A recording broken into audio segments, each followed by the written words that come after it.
So I stopped at the county building here today on December 2nd to see if Tim Rudd would talk to me about his three different paychecks. One is his paycheck as recorder, the other one is his imminent paycheck as member of the Board of Elections, and the third is his taxpayer subsidized pension check from OPERS. So you've got three different paychecks, and Mr. Rudd took the time to talk to me, which I appreciate. And let's hear what we talked about relating to double dipping and the amount of compensation he receives in his three different ways he receives compensation through Board of Elections, through recorder, and through his pension. Just as a note, he has not yet probably received any compensation from the Board of Elections. He just got appointed to the Board of Elections.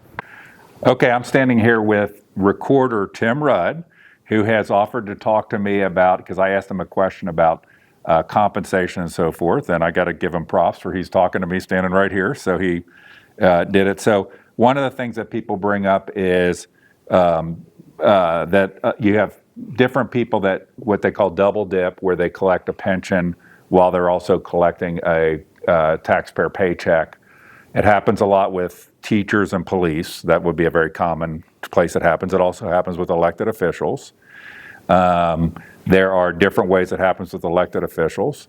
Like there are the ones that I take umbrage to sometimes is they resign their office right before they get, during a term. What they can do is at the last day of their office, last couple of days of their office before a new term starts, they resign. So then they can go on a pension, and then they go right back into the same office in 2 days. Now, your case, why don't you describe, you were clerk of court, so you had plenty of OPERS credit. I was clerk in municipal court.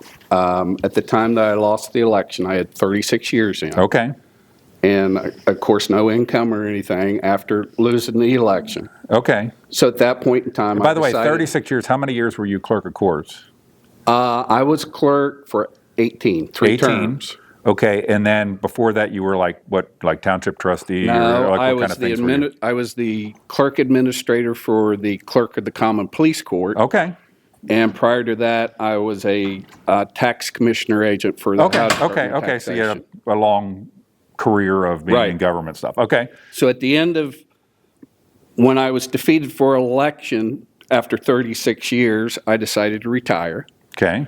I would point out, as you mentioned before, that prior to my last term, I had 30 years in.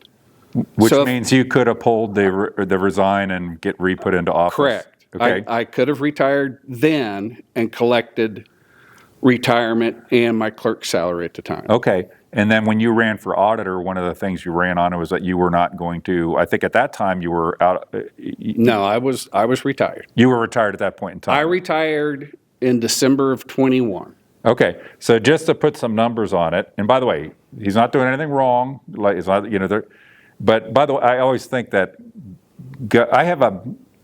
my stepfather is a retired teacher, and he always says he'd ever had big beef with the teaching system. Mm-hmm. He's like, I got a good pension, I had a good lifestyle. It wasn't like I was wanting.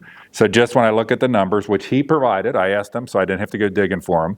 So your recorder salary I could have made you go to PERS. And I could have told you it wasn't a record. Yeah, hold on. So I'll come back on the OPERS thing. So your recorder salary, which is set by statute, correct, is $86,513. Your OPERS retirement which is, I say, taxpayer subsidized, but it's the lion's share of it is what was paid in by the person. But there is some taxpayer subsidy in there. That's $95,000, and then you were just appointed to the Board of Elections, which is $17,000. So I think that's all just a little bit under $200,000 when you had those three up, right? Okay, and then you have your opponent, Marcia Collier. She's getting paid $78,000. Is now your chief deputy. Is correct? That a correct statement. Okay, and then if she had won the election, she would have hired somebody at that rate to be her chief deputy? I have no idea. Okay, because I just think that I remember Bob McEwen telling me one time that if you're going to be in any county office, he actually told my son this, be the recorder.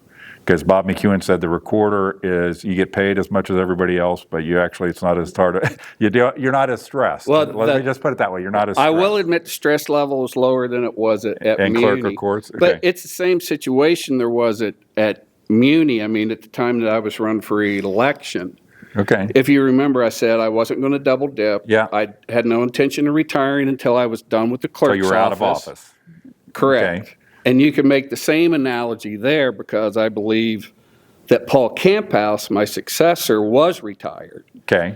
So he's drawing his pension plus a salary. So Now you're- the same analogy that you're doing Okay. here. Okay. You're 66 right I'm now. 66. And we all have a feeling, and I'm not faulting, we all have a feeling of our own indispensability, but what do you say to people who have made the arguments that a lot of times what happens is people who are retired and in office or retire rehires, they're justified as necessary, especially like in teaching and police, but that it takes away positions that younger people could be occupying. All I can say is I ran for office and got elected by the voters of Clermont County. Okay. And I want to come back, so I appreciate you talking to me.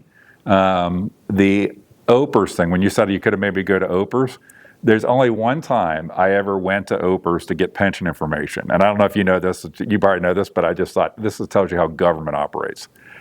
I asked if a specific individual was on a pension. We might guess who the individual was. Okay, and they told me they could not answer that, but that I could request the entire OPERS database. So I got the entire database, and then I'm combing through this database because it was in some format I knew where it I was had a to. public record. But yeah. but the point was the database was a public record, but telling me whether a specific individual was in the database. So you understand some of this the way government works. That would be creating a record for me. And therefore, that wasn't a record, and I had to get the whole database. I got you. So I appreciate very much you talking to me, and I appreciate you not making me go to the OPER system and have to get the whole database. Because last time I remember they had to send it to me on CD, and that was like 5 years ago. And then it was in some format I had to figure out how to even open it and read it. All right. Public record. Thank you, Mr. Rudd. Yep.